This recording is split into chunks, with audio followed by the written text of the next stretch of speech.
Hello everyone, welcome back to the channel. I'm Tom Worth Jr. and I wanted to talk a little bit about how to deliver an immigration message in the Canadian way. I saw a video by Trudeau up in Canada. It was from Sunday, and I don't know why I watched this. I was just looking for what's trending on YouTube. I just wanted to get out of my normal feed, and I didn't want to. I don't know. I don't ever do this, and I thought that would be cool to do that. And just one of the top videos, it didn't have a ton of views, but it was called "Why Canada is Changing Its Immigration System." And it's like 6 or 7 minutes long. Okay, this is what I want. This is what I wonder. Why can't America be like this? Like, there's a lot of reasons, a lot of things that the Canadians are just. I just like them more in some ways. I just Canadian coworkers. If it's a consultant that's from Toronto or from Montreal or wherever. Maybe not Montreal. I don't really. Outside of Montreal, we had a plant there at a company I was at, Bader Fay, I think the name of the town was. I mean, just people are just nicer. They just are so nice in Canada, and we all know this. But even in politics, so we have our immigration problems, as you know. You may be Democrat, you may be Republican, and chances are you don't exactly know what the immigration trouble is or what to do about it. You know what your political party tells you, but do you know the actual causes of it? Do you know the actual solutions of it? I don't know. I mean, I don't. I know what politicians say about it, and Trudeau is certainly a politician, but the way he sat down just on a chair, like just a sitting chair in a living room, it looked like, just talking to a camera for 6 or 7 minutes explaining why Canada is changing its immigration policy. And I don't know if they'll actually be able to do it. I doubt it's as simple as he says. I know it's not, but you would never see this from Donald Trump. I'm sorry. Maybe you would have seen Kamala Harris or Joe Biden try this. Certainly in the past, you could probably see, Bill Clinton or Obama or someone sitting down and trying to explain something to you. I guess long ago. But if it's just standing up at the podium or sitting at their chair with the big American flag behind them. Yeah, I don't know. There's just something comforting about a living room in a chair with just a painting behind the dude. It was pretty cool. But he just talked about it. He just said, look, we've got two types of immigrants. We've got the permanent immigrants. We've got the temporary immigrants. We have temporary immigrants mostly because people come here to go to college or they're here for work reasons. And then that's it. All he says about those two types. And he says, and during COVID, we had a post-COVID, tremendous shortage of workers.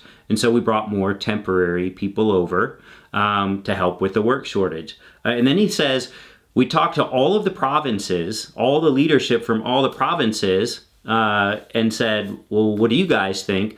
And they actually don't often agree, but they did all agree that we have a shortage of workers, and all the provinces desperately need more workers. So we brought in more temporary immigrants for work reasons. But then he goes on to explain, but that's not the case anymore. And companies are exploiting that because they can pay these workers way less money than they can pay Canadians. And universities, we've got a lot of universities exploiting this because they can charge foreign students way more than they can charge Canadian students, and people are not playing by the rules, and people are not being fair about this, and they wreck it for everyone, and we can't have as many temporary immigrants now, so we're going to stop that.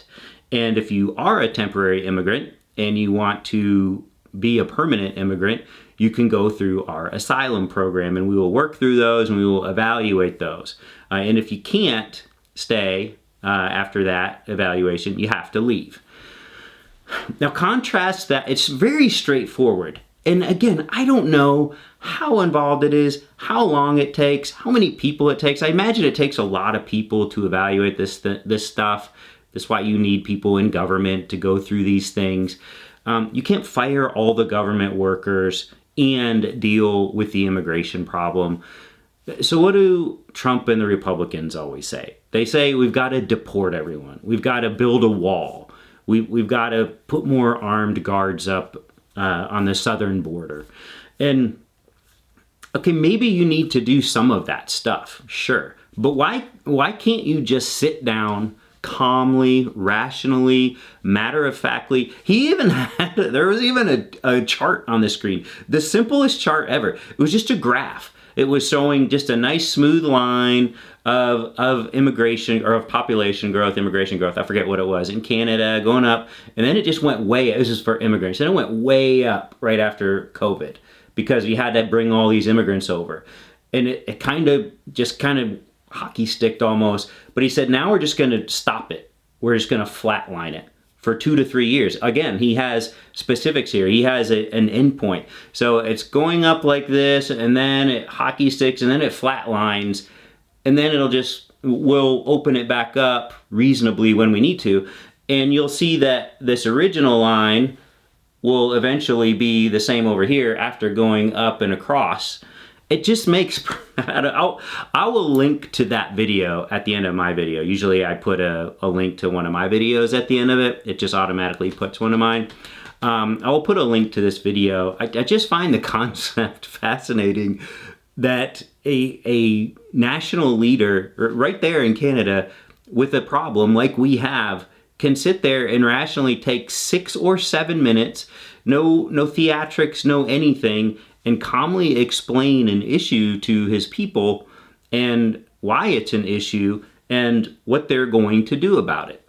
And you might not agree with that. You might agree with that. You might say he's full of whatever. I don't know. But it's just infinitely more productive and more useful and really more civilized than what we get here. And I know that the Republican argument against the Democrats would be the Democrats never do anything, or the Democrats just have an open border, which is not true, obviously, or the Democrats are just all for people breaking the laws, and that's not true. And on top of all of that, you always have Donald Trump and Ted Cruz, mostly Donald Trump, where they're letting all the rapists in and all the murderers, and they're all gonna. It's so counterproductive. It just you can't get anything done with a leader who talks to his people like that. You can be rational. You can sound intelligent. You can sound like you have actually studied a problem and are trying to fix the problem. And here's how long it might take to fix the problem. And then maybe we'll adjust accordingly a few years down the road if we need to, if we're running short on labor again, or labor costs go through the roof, or whatever it is, rather than just we're going to go find everyone around them up and deport them. And if they try to come across the border, it's just a great way to do it, and a much better way. And that's what I'm hoping for. I saw a video clip of Morning Joe with Mika and Joe talking about how they went down to Mar-a-Lago and actually met with Trump. And,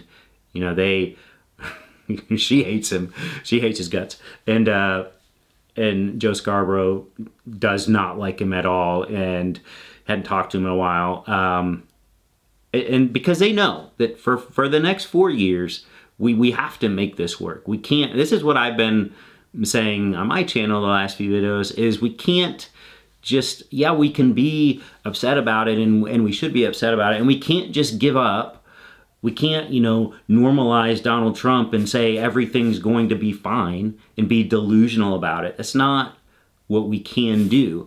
What we can do is just try to figure out better ways to do things, better ways to interact.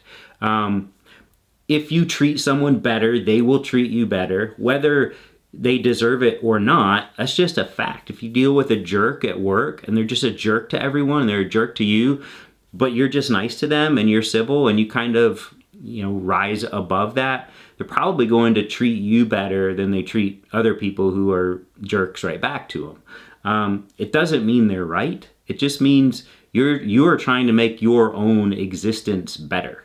And that's what I think we need to be focusing on, is trying to make all of our existences better.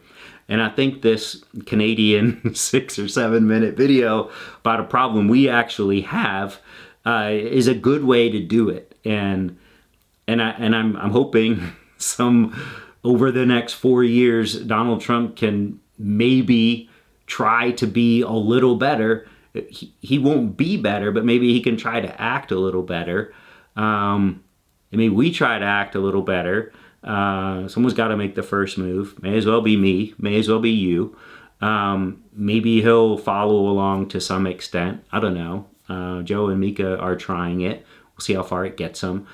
But that's what I think needs to be happening. And sooner the better, I think. Most importantly, look for better ways to do things. Look for better ways to explain problems to people in a constructive way and tackle those problems in a constructive way.